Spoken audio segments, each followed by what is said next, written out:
ये उग्रवाद, नक्सलवाद, आतंकवाद जो लगातार भारत की एकता और अखंडता को चुनौती दे रहा है, फिर से कोई जिन्ना पैदा ना हो सके। नए जिन्ना को पैदा करने की साजिश का हिस्सा है, को पहले ही दफन करके रख देना होगा। कुछ ऐसे लोग हैं जो समाजद्रोही हैं, राष्ट्रद्रोही हैं, देशद्रोही हैं। कुछ लोगों के लिए आज भी भारत की एकता और अखंडता से बढ़कर के उनका मत और मजहब बड़ा हो जाता है। ऐसी ताकतों को पहचान कर सबके सामने लेकर के आना होगा। बाधा पैदा कर रही है, हमें उस आस्था को एक और करना होगा। लेकिन वो आग की लपटें जब तुम्हारे घर तक आएंगी, दुर्भाग्य से 1947 में देश के विभाजन का कारण भी बनी। क्या आपने कभी सोचा है जिस गीत ने आजादी की लड़ाई में लाखों हिंदुस्तानियों के दिल में आजादी के लिए आग जलाई, जिस गीत के बोल सुनकर अंग्रेज कांप उठते थे, जिस गीत ने अंग्रेजों की नींव हिला दी थी, आज उसी गीत को कुछ लोग गाने से डरते हैं। योगी कहते हैं ये वही लोग हैं जो केवल तुष्टीकरण की राजनीति करते हैं, समाज और राष्ट्र के द्रोही हैं। लेकिन अब खेल बदल गया है। वो वंदे मातरम अब एक बार फिर इतिहास लिखने जा रहा है। उत्तर प्रदेश के मुखिया योगी आदित्यनाथ ने ऐलान किया है कि अब राज्य के हर स्कूल में वंदे मातरम गीत अनिवार्य होगा। अब हर स्कूल में गूंजेगा वंदे मातरम। सवाल यह नहीं है कि कौन गाएगा, अब सवाल यह है कि कौन अब भी चुप रहेगा। सवाल यह है कि क्या योगी सिर्फ आदेश दे रहे हैं या आने वाले भारत की पहचान गढ़ रहे हैं। दर्शकों नमस्कार, डीएनपी इंडिया में आपका स्वागत है। मैं हूं आपके साथ राहुल चौधरी। यूपी के सीएम योगी आदित्यनाथ ने ऐलान किया है कि राज्य के स्कूलों में वंदे मातरम गीत को अनिवार्य कर देंगे। गोरखपुर में एकता यात्रा कार्यक्रम के दौरान सीएम ने कहा कि प्रदेश के हर स्कूल में राष्ट्रगीत वंदे मातरम को हम अनिवार्य करेंगे। उन्होंने कहा कि वंदे मातरम का विरोध करने वाले वही लोग हैं जो लौह पुरुष सरदार पटेल जी की जयंती में शामिल नहीं होते, लेकिन जिन्ना को सम्मान देने का कार्यक्रम हो तो शर्मनाक तरीके से उसमें जरूर शामिल होते हैं। उन्होंने कहा हम सबको याद रखना होगा, अगर राष्ट्र के महापुरुषों को सम्मान नहीं मिला तो कहां जाएगा हमारा देश। ये उग्रवाद, नक्सलवाद, आतंकवाद जो लगातार भारत की एकता और अखंडता को चुनौती दे रहा है, जो भी भारत के राष्ट्रीय महापुरुषों और क्रांतिकारियों का अपमान करते हैं, वो अलगाववादी ताकतों को बढ़ाने का दुस्साहस करते हैं। सुनिए क्या कह रहे हैं बाबा। ये वही लोग हैं जो लोग लौह पुरुष सरदार वल्लभ भाई पटेल, जो भारत की अखंडता के शिल्पी हैं, 31 अक्टूबर को सरदार वल्लभ भाई पटेल की जयंती के कार्यक्रम में शामिल नहीं होते, लेकिन जिन्ना को सम्मान देने के किसी कार्यक्रम में शर्मनाक तरीके से शामिल होते हैं। बहनों और भाइयों, हम सबको याद रखना होगा, अगर राष्ट्र के इन महापुरुषों को सम्मान न मिला, कहां जाएगा हमारा देश। ये उग्रवाद, ये नक्सलवाद, ये आतंकवाद जो लगातार भारत की एकता और अखंडता को चुनौती दे रहा है, जो भी भारत के राष्ट्रीय महापुरुषों का, क्रांतिकारियों का अपमान करते हैं, वे प्रकारांतर में उन अलगाववादी ताकतों के दुस्साहस को बढ़ाने का ही कार्य करते हैं। उन्होंने आगे कहा कि वंदे मातरम के विरोध का कोई औचित्य नहीं है। वंदे मातरम का इस प्रकार का विरोध भारत के विभाजन का दुर्भाग्यपूर्ण कारण बना था। योगी ने कहा कि उत्तर प्रदेश की सभी 403 विधानसभा क्षेत्रों में एकता यात्रा का शुभारंभ हो रहा है। वंदे मातरम के 150 वर्ष पूरे होने के उपलक्ष्य में कार्यक्रम शुरू हो चुके हैं। हमें एकता और अखंडता को कमजोर करने वाली ताकतों को ढूंढना होगा और उसके खिलाफ कार्रवाई करनी होगी ताकि फिर से कोई जिन्ना पैदा ना हो सके। सीएम योगी ने कहा कि वंदे मातरम सिर्फ एक गीत नहीं, ये हमारी राष्ट्र की आत्मा है। जो इस धरती से प्यार करता है उसे इसे गाने में कोई संकोच नहीं होना चाहिए। दर्शकों, आपको याद होगा योगी आदित्यनाथ एक बार नहीं बार बार ये कहते हैं, ये जो समाज को तोड़ने वाले, राष्ट्र को तोड़ने वाले असामाजिक तत्व हैं, इन्हें पहचानो, इन्हें ढूंढो, इन्हें कहो कि आप गलत कर रहे हो, और फिर भी अगर ये नहीं मानते हैं तो फिर प्रशासन को बता दीजिए, इनका इलाज हम स्वयं कर लेंगे। दर्शकों, योगी आदित्यनाथ ये कहते हैं, ये गजवाए हिंद दारुल इस्लाम वाली मानसिकता वाले लोग ये हिंदुस्तान की धरती पर नहीं रह सकते। ये वो लोग हैं जो तालिबानी व्यवस्था यहां करना चाहते हैं, लेकिन इन्हें समझना होगा यह हिंदुस्तान की धरती है। और योगी ये भी कहते हैं दर्शकों, ये वही लोग हैं जो केवल इस देश को, समाज को तोड़ने के साथ साथ यहां इस देश के युवाओं को भटकाने का काम कर रहे हैं। लेकिन इस देश के युवाओं को यह समझना होगा यह देश क्या है, इस देश की संस्कृति क्या है, इस देश की विरासत क्या है, और विरासत के साथ विकास करने का काम यह डबल इंजन की सरकार कर रही है दर्शकों। और योगी आदित्यनाथ ये कहते हैं, यह सबका साथ सबका विकास जो प्रधानमंत्री मोदी ने मंत्र दिया है, उसी का परिणाम है कि आज उत्तर प्रदेश ये तरक्की कर रहा है। जिस उत्तर प्रदेश को लोग बीमारू कहते थे, आज वही उत्तर प्रदेश है। उसके पास में 70,000 करोड़ का रिवेन्यू सरप्लस है। दर्शकों, योगी ये कहते हैं, ऐसी ताकतों को पहचान कर सबके सामने लेकर के आना होगा। ये देखिए दर्शकों, योगी क्या कह रहे हैं। बाकायदा सोशल मीडिया एक्स पर ट्वीट करते हुए योगी ने यह जानकारी दी और कहा कि व्यक्ति, जाति, मत और मजहब राष्ट्र से बढ़कर नहीं हो सकता। भारत की अखंडता के शिल्पी, लौह पुरुष, भारत रत्न सरदार वल्लभ भाई पटेल जी की 150वीं जयंती समारोह अभियान के अंतर्गत आज गोरखपुर में आयोजित एकता यात्रा में सहभाग कर राष्ट्रगीत वंदे मातरम का सामूहिक गान किया। यह एकता यात्रा प्रदेश की सभी विधानसभा क्षेत्रों में आयोजित होने जा रही है। मुझे पूर्ण विश्वास है इस यात्रा के माध्यम से व्यापक जन जागरण, स्वदेशी और स्वावलंबन के साथ ही प्रत्येक नागरिक के मन में राष्ट्रीयता का भाव पैदा होगा। श्रद्धेय सरदार साहब की पावन स्मृतियों को नमन एवं एकता यात्रा के प्रति शुभकामनाएं। ये देखिए दर्शकों, ये जो तस्वीरें आप देख रहे हैं, ये तस्वीरें उसी कार्यक्रम की हैं। दर्शकों, योगी आदित्यनाथ ये कहते हैं, अगर भारत के अंदर फिर से कोई नया जिन्ना पैदा होने का दुस्साहस करता है तो हमें उसे भारत की अखंडता को चुनौती देने से पहले ही दफन कर देना होगा। सुनिए क्या कह रहे हैं योगी आदित्यनाथ। अक्टूबर को सरदार वल्लभ भाई पटेल की जयंती के कार्यक्रम में शामिल नहीं होते, लेकिन जिन्ना को सम्मान देने के किसी कार्यक्रम में शर्मनाक तरीके से शामिल होते हैं। नए जिन्ना को पैदा करने की साजिश का हिस्सा है।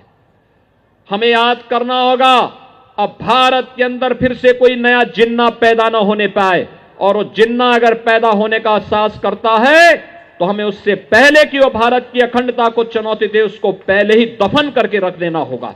और दर्शकों, इसी के साथ ही योगी आदित्यनाथ ने जो ऐलान किया उसके बारे में भी उन्होंने ट्वीट करते हुए जानकारी दी है और कहा है कि राष्ट्रगीत वंदे मातरम का गायन उत्तर प्रदेश के हर विद्यालय, हर शिक्षण संस्थान में अनिवार्य करेंगे। सुनिए क्या कह रहे हैं बाबा। लौह पुरुष सरदार वल्लभ भाई पटेल के साथ ही राष्ट्रगीत वंदे मातरम भी उत्तर प्रदेश के हर विद्यालय में गायन इसका अनिवार्य करेंगे, हर शिक्षण संस्थान में इसका गायन अनिवार्य करवाएंगे, जिससे उत्तर प्रदेश के अंदर हर नागरिक के मन में भारत माता के प्रति, अपनी मातृभूमि के प्रति श्रद्धा और सम्मान का भाव जागरूक हो सके। दर्शकों, योगी एक बार नहीं बार बार ये कहते हैं कि बटे थे तो गुलाम बने थे, बटे थे तो पाकिस्तान और बांग्लादेश बने थे। वो ये कहते हैं अब भी मौका है, बटोगे तो फिर वो ही होगा जो पहले हुआ था। यानी पहले अपना इतिहास देखिए, बटे थे तो कटे थे, और यही वो कारण था कि विदेशी आक्रांता यहां भारत में आकर के हमें गुलाम बना करके यहां राज करके चले गए, इस भारत को लूट करके चले गए। यह मुमकिन कैसे हुआ? यह मुमकिन इसलिए हुआ क्योंकि हम बटे थे। योगी ये कहते हैं कि पहले क्या होता था, यह जाति, मत, मजहब, क्षेत्र, भाषा के आधार पर बंटते थे और फिर वो विदेशी आक्रांता यहां पर आकर के यहां भारत के लोगों को गुलाम बना करके रखते थे, क्योंकि लोग तो ये कहते थे कि अरे हमें क्या मतलब है, ये तो हमारी बराबर वाली विरासत है, या फिर हमारा घर तो अलग है। यानी जब कुछ इस तरह की दुर्घटना होती है, जो लोग अपने घरों के दरवाजे बंद कर लेते हैं यह सोचकर कि आग तो लगी है बराबर में, हमें क्या नुकसान होगा, लेकिन वो आग की लपटें जब तुम्हारे घर तक आएंगी तो तुम्हें यह पता चलेगा कि हमारे साथ में क्या हो रहा है, और उस दिन आपके साथ में खड़ा होने वाला कोई नहीं बचेगा। इसलिए योगी ये कहते हैं समझदार होना पड़ेगा, और वो ये कहते हैं अगर हमारी आस्था, हमारी राष्ट्रीय एकता, अखंडता में बाधा पैदा कर रही है तो हमें अपनी आस्था को एक और रखना होगा। कुछ लोगों के लिए आज भी भारत की एकता और अखंडता से बढ़कर उनका मत और मजहब बड़ा हो जाता है। सुनिए क्या कह रहे हैं योगी आदित्यनाथ। अगर हमारी आस्था, हमारी राष्ट्रीय एकता और अखंडता में बाधा पैदा कर रही है, हमें उस आस्था को एक और करना होगा। सबसे पहले अपनी राष्ट्रीय अखंडता के लिए प्राणपण से जूझने के लिए तैयार होना होगा। भारत के एक नागरिक के रूप में हमारा दायित्व है। कुछ लोगों के लिए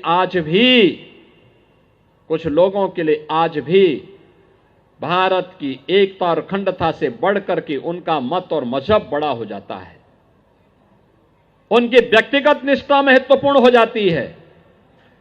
और वास्तव में ऐसे लोग संदेह के दायरे में नहीं आते। वंदे मातरम का विरोध का कोई औचित्य नहीं। दर्शकों, योगी ये कहते हैं वंदे मातरम गीत से परहेज क्यों? ये तो भारत माता का गीत है, जिस माता को हम अपनी मातृभूमि कहते हैं, हम उसके बेटे हैं। उसका गीत गाने से किसको क्या परेशानी हो सकती है? लेकिन ये कुछ ऐसे लोग हैं जो समाजद्रोही हैं, राष्ट्रद्रोही हैं, देशद्रोही हैं। ये लोग समाज को बांटने का प्रयास करते हैं और वही इस देश की एकता और अखंडता को खत्म करने की बात करते हैं, उसे तोड़ना चाहते हैं, छिन्न भिन्न करना चाहते हैं। ये वही लोग हैं जो इस तरह की राजनीति करते हैं। आपने देखा होगा अभी समाजवादी पार्टी के कई नेता खुलेआम ये कह रहे हैं हम नहीं गाएंगे गीत। योगी ये कह रहे हैं ऐसे लोगों से सावधान होने की जरूरत है, क्योंकि जब ये सत्ता में आते हैं तो फिर इनकी क्या मानसिकता है ये आप खुद समझ लीजिए। और यही योगी ने कहा कि कांग्रेस की तुष्टीकरण की नीति दुर्भाग्य से 1947 में देश के विभाजन का कारण बनी।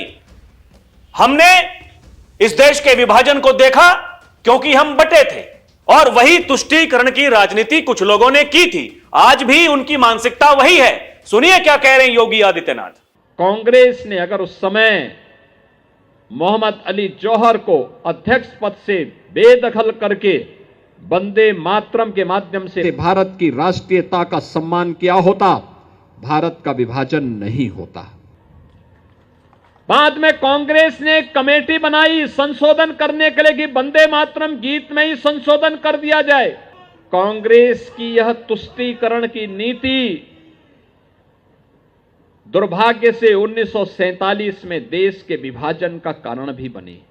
दर्शकों, इसके अलावा बाबा ये कह रहे हैं कि राष्ट्रगीत वंदे मातरम जो मंत्र भारत की आजादी का कारण बना, उस मंत्र को भी सांप्रदायिक कहकर उसमें संशोधन करने का प्रयास कांग्रेस ने किया। सुनिए क्या कह रहे हैं योगी। जो मंत्र भारत की आजादी का कारण बना हो,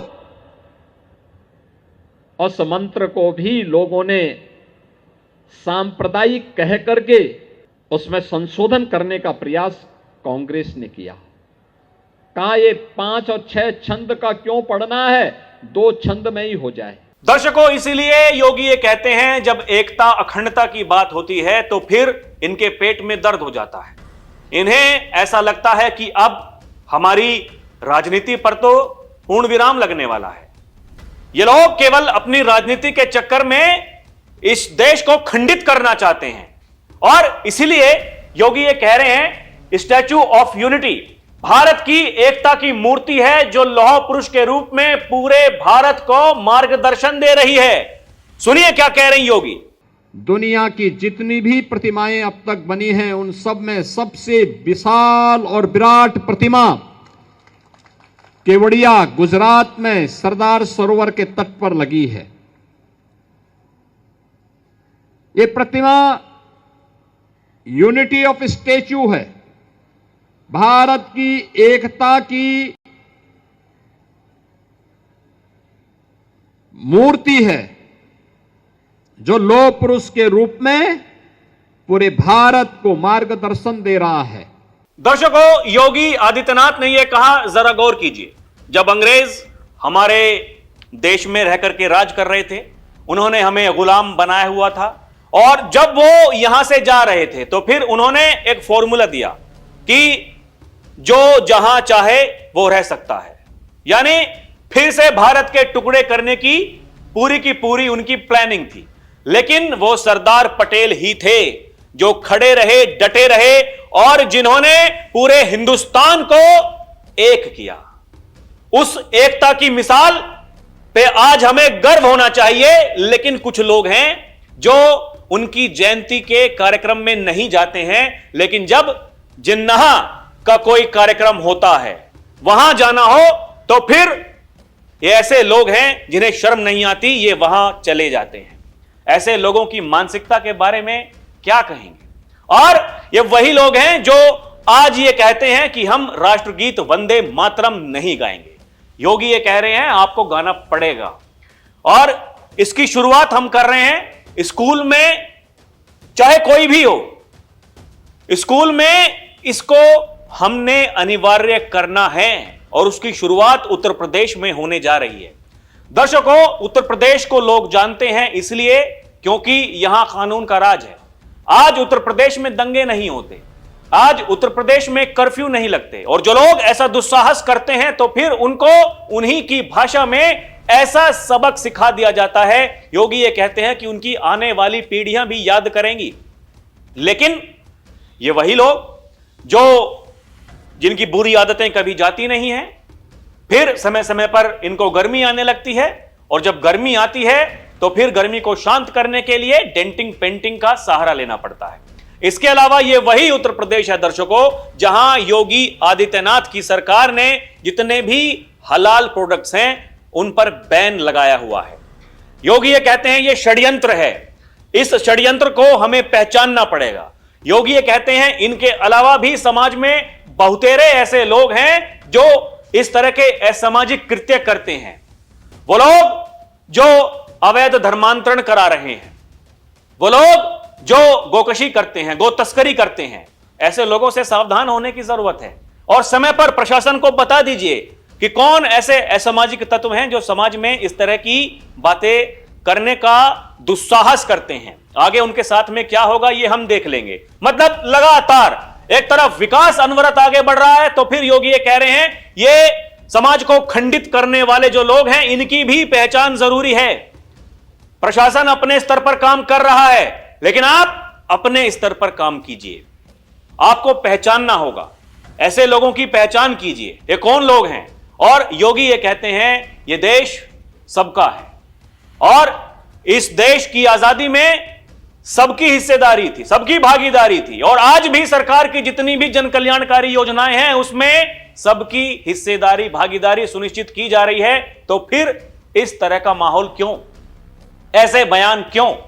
ऐसे बयान देने वाले लोगों की पहचान कीजिए और उन्हें रोकिए। यही कहते हैं योगी आदित्यनाथ। दर्शकों, आपको क्या लगता है, और योगी आदित्यनाथ का ये जो आदेश है इस पर आप क्या कहना चाहेंगे, हमें कमेंट करके जरूर बताइएगा। अभी के लिए इतना ही। आप देखते रहें डीएनपी इंडिया, हर खबर भरोसे के साथ। नमस्कार, जय हिंद।